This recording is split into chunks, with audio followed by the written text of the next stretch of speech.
Welcome to The Explainer. Today, we are diving deep into one of the most epic stories ever told, the Ramayana. We're talking about a timeless tale of good versus evil, incredible devotion, and a hero's journey that has literally inspired people for thousands of years. So, let's get right into it. Okay, but before we really get going, there's one super important idea you need to know to understand this whole story, the concept of an avatar. So what is it? Basically, in Hindu scripture, it's when a god comes down to earth taking on a human form. And they're not here on vacation. They have a mission to guide people and restore what's known as dharma, or cosmic balance. And that brings us to the hero of our story, Prince Rama of Ayodhya.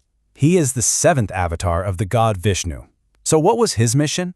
Well, it was a big one, to live as the perfect man, the ideal son, husband, and king, all while battling some serious evil to bring righteousness back to the world.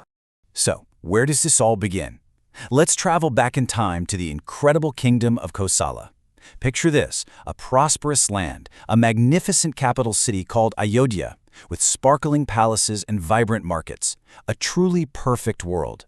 And it's here we meet its noble ruler, King Dasharatha. Now, King Dasharatha and his 3 queens longed for children for years, and then their prayers were answered big time. They were blessed with 4 sons. You have Rama, the eldest and heir to the throne. Then there's Bharata and the twins Lakshmana and Shatrughna. And these weren't just any princes. They were super close, and all of them were experts in everything from ancient scriptures to the art of war. All right, fast forward a bit. Rama's a young man now, and he and his super loyal brother Lakshmana travel to the nearby kingdom of Mithila.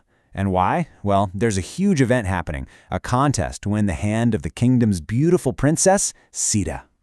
And this isn't your average contest. The challenge, set by Sita's father, King Janaka, is just insane. He says, whoever can string the divine bow of the god Shiva gets to marry my daughter.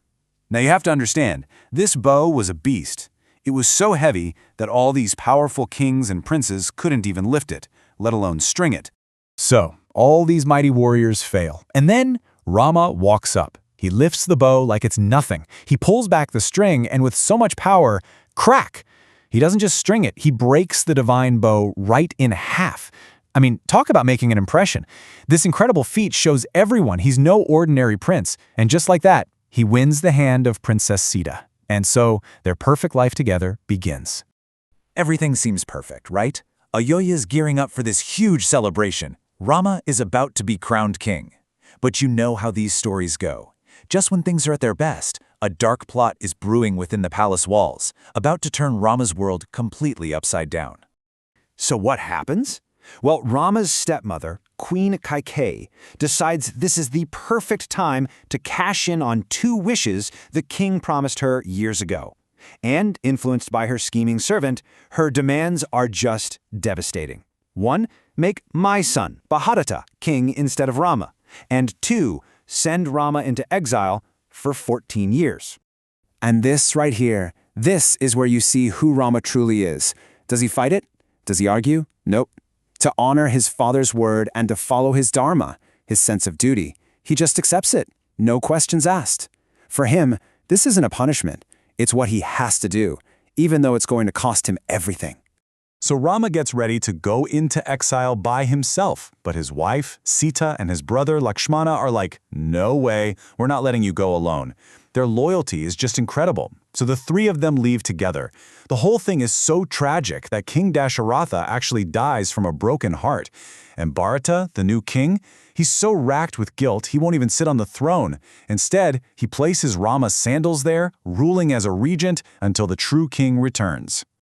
Okay, so now we're in the forest. Rama, Sita, and Lakshmana have settled into a simple life. But this peace, it's not gonna last. Because some very nasty demons are about to show up, and this is where the main conflict of the entire epic really kicks off. It all starts with a demoness named Shurpanakha. She happens to be the sister of the big bad guy, the demon king Ravana. She tries to seduce Rama and Lakshmana. They reject her, and she gets so jealous she tries to attack Sita. Well, Lakshmana isn't having any of that. He steps in to protect Sita and ends up disfiguring the demoness. Furious and totally humiliated, she runs straight back to her brother Ravana, demanding revenge. And Ravana, being the master villain he is, comes up with a very clever plan. he sends one of his demons, magically disguised as a beautiful golden deer, to wander near their little hut. Sita is just enchanted by it and asks Rama, "Please, can you catch it for me?" So Rama heads off after the deer, telling Lakshmana to stay behind and guard Sita. This deer, of course, is a trick. It leads Rama way, way deep into the forest. When Rama finally hits it with an arrow, the demon reveals himself and mimics Rama's voice, crying out for help. Sita hears this, panics, and basically forces a reluctant Lakshmana to go find Rama. And that's it. The trap is sprung. With both brothers gone, Ravana shows up, disguised as a wandering wise man, and snatches Sita. He flies off with her, taking her all the way back to his island kingdom, Lanka. So Rama and Lakshmana return to find Sita gone. They are absolutely heartbroken and begin a desperate search. And this is where they meet one of the most famous characters in the story, Hanuman, the powerful and devoted general of the Vanara, or monkey people. This meeting leads to a critical alliance. See, the Vanara king, Sugriva, has his own problems, so they make a deal. Rama will help Sugriva get his kingdom back from his brother, and in return, Sugriva and his whole monkey army will help Rama find Sita. And this is a huge turning point. Seriously. Rama's quest is no longer just a frantic search by two brothers.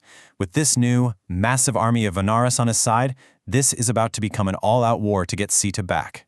So first things first, they need to know if Sita is even in Lanka.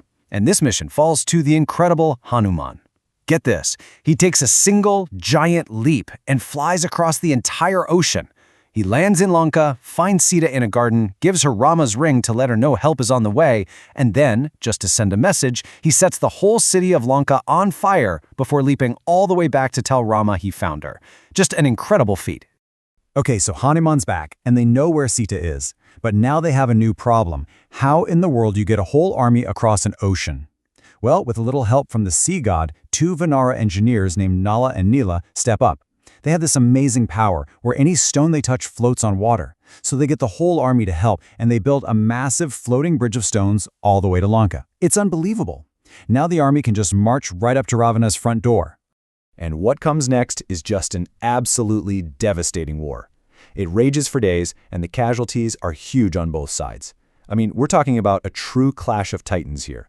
Ravana unleashes his most powerful warriors, like his brother Kumbhakarna, who's a literal giant, and his son Meghanada, a warrior so powerful he could make himself invisible. These guys cause so much destruction, they nearly wipe out Rama's entire army. But it all comes down to the final showdown, Rama versus the 10-headed demon king, Ravana. It's an epic duel, but Rama finally uses a special divine arrow to strike Ravana's single weak spot, defeating him once and for all. And with the battle won, Rama does something really important. He crowns Ravana's younger brother, Vibhishana, who was a good guy and had actually joined Rama's side, as the new and rightful king of Lanka. So, the war is over. Sita is finally safe. And after all this time, the 14 years of exile are up. The long, hard journey is finally at an end. It's time to go home.